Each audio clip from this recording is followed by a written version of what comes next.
আমি গ্যারান্টি দিয়ে বলতে পারি, যদি 31 সালের মধ্যে আগামী নির্বাচনের মাধ্যমে যদি সেটা বিকাশমানভাবে স্থায়ী রূপ দিতে পারে, তাহলে আমরা ভবিষ্যতের সকল রাজনৈতিক সংকট মোকাবেলা করতে সক্ষম হব। সকল প্রস্তুতি সমাপ্ত করে দেশের সকল মানুষের, কিশোর কিশোরী, তরুণ তরুণী, ছাত্রছাত্রী, কৃষক, জেলে, গৃহিণী, দিনমজুর, শ্রমিক, ব্যবসায়ী, পেশাজীবী, শিল্পী সবাই মিলে চেষ্টা করে একটা সুন্দর নিখুঁত নির্বাচন আয়োজন করে নতুন বাংলাদেশের দৃঢ় ভিত্তি রচনা করব। প্রিয় দেশবাসী, আমি শুরু থেকেই বলেছি, পতিত স্বৈরাচার বাংলাদেশকে যেভাবে ধ্বংসস্তূপ বানিয়েছে, সেখান থেকে নতুন করে যাত্রা শুরু করতে হলে ন্যূনতম 3টি আবশ্যিক কাজ সম্পন্ন করতে হবে।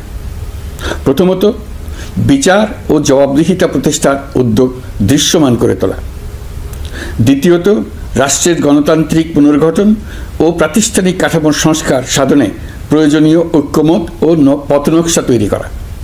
তৃতীয়ত, একটি অবাধ, সুষ্ঠু ও শান্তিপূর্ণ নির্বাচন আয়োজন করে ক্ষমতা হস্তান্তরের গণতান্ত্রিক প্রক্রিয়া সম্পন্ন করা। এই লক্ষ্যে ধ্বংসপ্রাপ্ত নির্বাচন ব্যবস্থাকে স্থায়ীভাবে সংস্কার করা।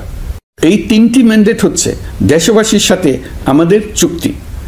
24-এর শহীদের রক্তে ভেজা এই চুক্তি আপনাদের সার্বিক সমর্থন, আস্থা ও সহযোগিতা নিয়ে এবং পতিত শক্তি ও তার দোসরদের সৃষ্ট সকল বাধা বিপত্তিকে পরাভূত করে আমরা সম্মিলিতভাবে বাস্তবায়ন করতে সক্ষম হব বলে আমার দৃঢ় বিশ্বাস। গত বছর জুলাই আগস্ট মাসে সংঘটিত হত্যাযজ্ঞ সহ বিগত 16 বছরের গুম খুন নির্যাতনের সত্য উদ্ঘাটন এবং আর্থিক খাতের সীমাহীন দুর্নীতি, অনিয়ম ও অপরাধের বিচার প্রক্রিয়া আমরা শুরু করেছি। মানবতা বিরোধী অপরাধের বিচারের জন্য আন্তর্জাতিক অপরাধ ট্রাইব্যুনাল গঠনের পর প্রসিকিউশন টিম গঠন ও তদন্ত কর্মকর্তা নিয়োগের পাশাপাশি বিচারিক কার্যক্রম পরিচালনা প্রক্রিয়াধীন ছিল। যত দ্রুত সম্ভব বিচার কাজ শুরুর ব্যাপারে আমরা আশাবাদী ছিলাম। আপনারা জানেন, জুলাইয়ে সংঘটিত হত্যাযজ্ঞের বিচার ইতিমধ্যে শুরু হয়ে গেছে।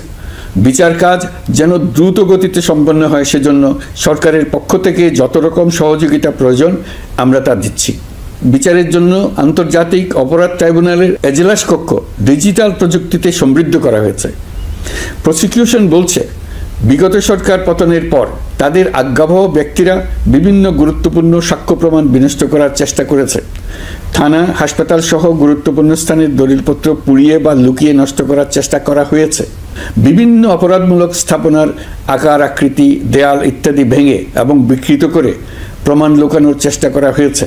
বিভিন্ন ডিজিটাল এভিডেন্স যেমন ভিডিও, অডিও, ইন্টারনেট ডেটা, যেগুলো ডিলিট বা ধ্বংস করার চেষ্টা করা হয়েছে, তদন্ত কর্মকর্তারা সর্বাধুনিক প্রযুক্তি ব্যবহার করে সেগুলো রিকভার এবং রেস্টোর করার কাজ করছেন।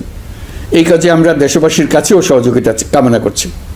স্বৈরাচারী সরকারের আমলে গত 16 বছরে রাজনৈতিক ভিন্নমত দমনের জন্য বিপুল সংখ্যক মানুষকে গুম করা হয়েছিল।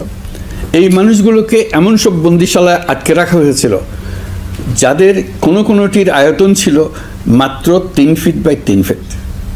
গুমের ঘটনা তদন্ত ও এই ভয়াবহ অপরাধের সঙ্গে যারা জড়িত তাদের বিচারের জন্য একটি স্বাধীন গুম সংক্রান্ত কমিশন নিরলসভাবে কাজ করে যাচ্ছে।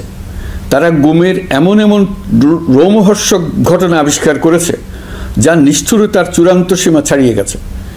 মানুষকে পেট কেটে সিমেন্টের বস্তা ঢুকিয়ে নদীতে ডুবিয়ে দেওয়া হতো, ইঞ্জেকশন দিয়ে অজ্ঞান করে জ্বলন্ত ইটভাটায় নিক্ষেপ করা হতো, ট্রেন ও গাড়ির নিচে ছুঁড়ে ফেলা হতো। কমিশন এখন পর্যন্ত 2টি অন্তর্বর্তীকালীন প্রতিবেদন জমা দিয়েছে। তারা এখনও প্রতিনিয়ত নতুন অভিযোগ পাচ্ছে। ইতিমধ্যে গুমের তদন্ত কার্যক্রমের জন্য ঢাকা শহরে 3টি, চাঁপাইনবাবগঞ্জ ও বগুড়া জেলায় 3টি গুমের কেন্দ্র পরিদর্শন ও সাক্ষ্য গ্রহণ করা হয়েছে। তদন্ত কাজে মানুষের সম্পৃক্ততা বাড়াতে বিশ্ববিদ্যালয়, মাদ্রাসা পর্যায়ে গণশুনানি গ্রহণ করা হয়েছে। মোট 8 শতাধিক শিক্ষার্থী, শিক্ষক, সাধারণ মানুষ গণশুনানিতে অংশ নিয়েছেন। গুম সংক্রান্ত বেশ কিছু অভিযোগ ইতিমধ্যে আন্তর্জাতিক অপরাধ ট্রাইব্যুনালের তদন্ত সংস্থার কাছে জমা হয়েছে। এছাড়াও এই সংক্রান্ত একটা আইন প্রণয়নের কাজ প্রায় শেষ পর্যায়ে আছে। অল্প কিছুদিনের মধ্যেই এটি চূড়ান্ত হবে বলে আশা করছি।